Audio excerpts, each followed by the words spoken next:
Olá pessoal, tudo bem? Bem-vindos para mais um episódio do Livro dos Espíritos. Hoje nós continuaremos a ver sobre a segunda ordem. Então a gente terminou semana passada a terceira ordem, tá? Da classe espírita, que é importantíssima, pessoal. Para quem está iniciando na doutrina é muito legal saber. Eu acho que é uma das melhores partes do Livro dos Espíritos, pelo menos é uma das minhas preferidas. E hoje vamos entrar na segunda ordem. Então vamos primeiro entender o que consiste e o que faz um espírito ser da segunda ordem, ok? Então vamos pro vídeo.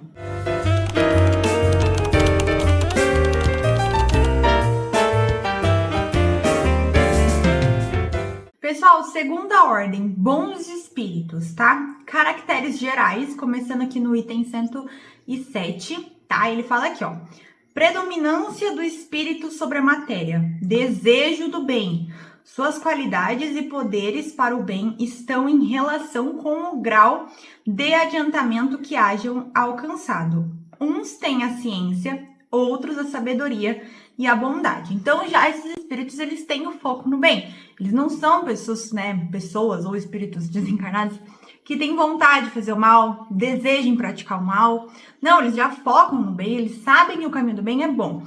Eles podem ter, gente, tanto aqui focados, mais na ciência, sabedoria e bondade. Às vezes outros três, às vezes um deles, tá tudo certo.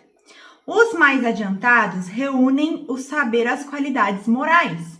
Não estando ainda completamente desmaterializados, conservam mais ou menos conforme a categoria que ocupem os traços da existência corporal, assim na forma da linguagem, como nos hábitos entre os quais se desdobram, mesmo algumas de suas manias, tá? Então é muito importante a gente ver sobre isso, pessoal. Por quê?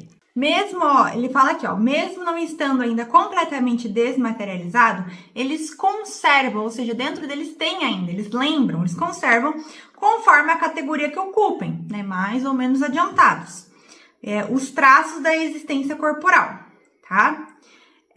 De outro modo, seriam espíritos perfeitos, compreendem Deus e o infinito e já gozam da felicidade dos bons. São felizes pelo bem que fazem e pelo mal que impedem.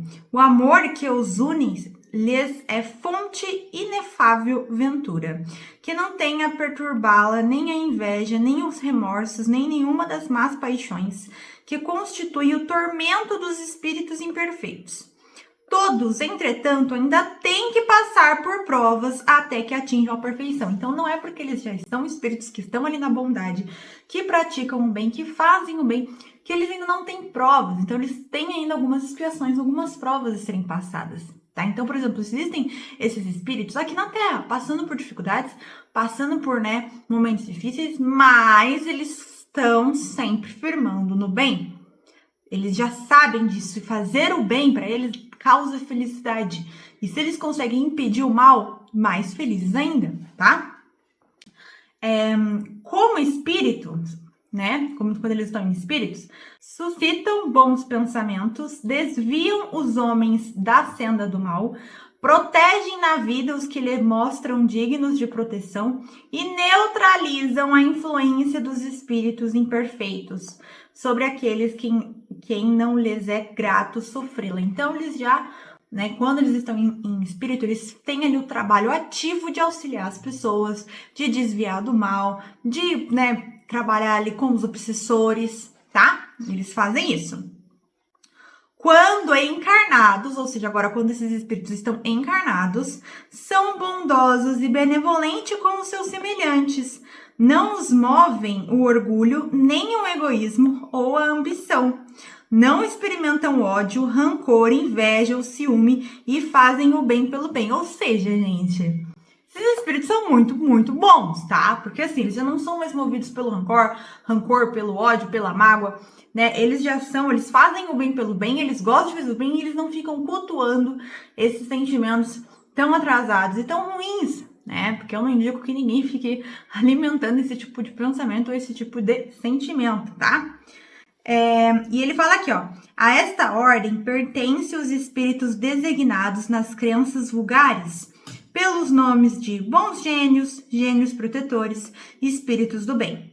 Em épocas de superstições e de ignorância, eles hão sido elevados à categoria de divindades benfacejas. Então, na época de muitas superstições, né?